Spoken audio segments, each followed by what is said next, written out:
है जिससे लोगों को दिक्कत होती है, लेकिन हर रोज सड़क पर नमाज नहीं पढ़ी जाती। साल में 2 बार ईद के मौके पर ही कुछ जगह सड़क पर नमाज होती है। फिर इतनी दिक्कत क्यों? आमतौर पर दोपहर की नमाज पढ़ने में औसत समय करीब 15 से 20 मिनट लगता है, लेकिन कांवड़ यात्रा के समय कई दिन तक रास्ता ब्लॉक कर दिया जाता है। वीवीआईपी रूट के समय भी कई बार 30 से 40 मिनट तक रास्ता ब्लॉक रहता है। सड़क पर जागरण होता है तो औसतन 4 से 5 घंटे लगते हैं, जिसकी वजह से कई बार रास्ता बंद हो जाता है। सड़क पर जगह जगह भंडारा होता है तो इसमें भी 2 से 3 घंटे तक रास्ता बंद होने की नौबत आ जाती है। सवाल तो छत पर नमाज पढ़ने की रोक पर भी है। आखिर छत पर नमाज पढ़ने से किसी को कैसे रोका जा सकता है? यही सुलगते सवाल अब अलग अलग पार्टियों के नेता बीजेपी की सरकार से पूछ रहे हैं।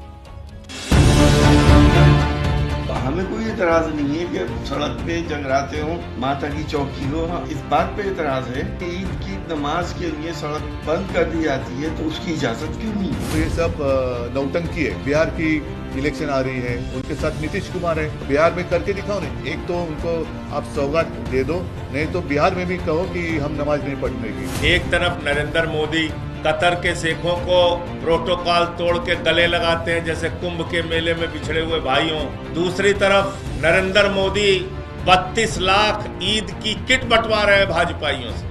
ये ड्रामा और नौटंकी भाजपाइयों को बंद करना चाहिए। समाज में है उसमें एक भ्रमित करने की कोशिश जो हो रही है, वही कहीं ना कहीं सोसाइटी को डिवाइड करने की भी कोशिश हो रही है। और जब कोई भी देश इस तरह से डिवाइसिव नियत के तहत चलाया जाता है तो हमेशा उस देश को नुकसान ही हुआ। ये सिर्फ दिक्कत उनको हो रही है जो लोग सिर्फ मुसलमानों को टारगेट करके आज राजनीति कर रहे हैं।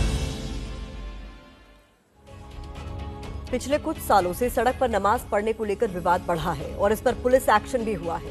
अप्रैल 2024 में मेरठ में सड़क पर नमाज पढ़ी गई थी। पुलिस ने ट्रैफिक जाम के आरोप में 200 लोगों पर केस दर्ज किया था।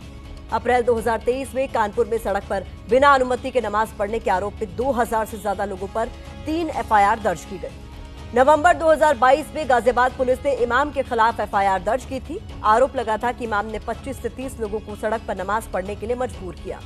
मुद्दा चूंकि हिंदू मुस्लिम से जुड़ा है, इसलिए धर्मगुरु भी आमने सामने।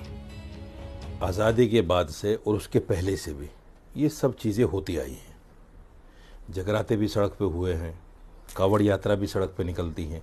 जितने भी हिंदू धर्म के त्यौहार हैं उनके जुलूस निकलते हैं या सिख धर्म के निकलते हैं, वो सब सड़कों पे तो निकलते हैं। किसी मुसलमान ने आज तक कोई कंप्लेन किसी के खिलाफ नहीं की, बल्कि उन जुलूसों में, उन त्योहारों में शामिल होते हैं मुसलमान। कोई भी उत्सव करिए, लेकिन जो आम जनता को परेशानी हो करके आप कोई करते हैं तो ये अच्छा नहीं है। मस्जिद है, सार्वजनिक स्थल भी बहुत हैं, तो उस स्थल पे होना चाहिए।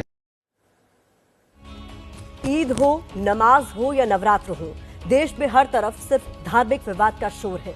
इस शोर के बीच भाईचारे की कुछ बातें आपके सामने हम रख रहे हैं, क्योंकि ये पंक्तियां ट्रेंड कर रही हैं।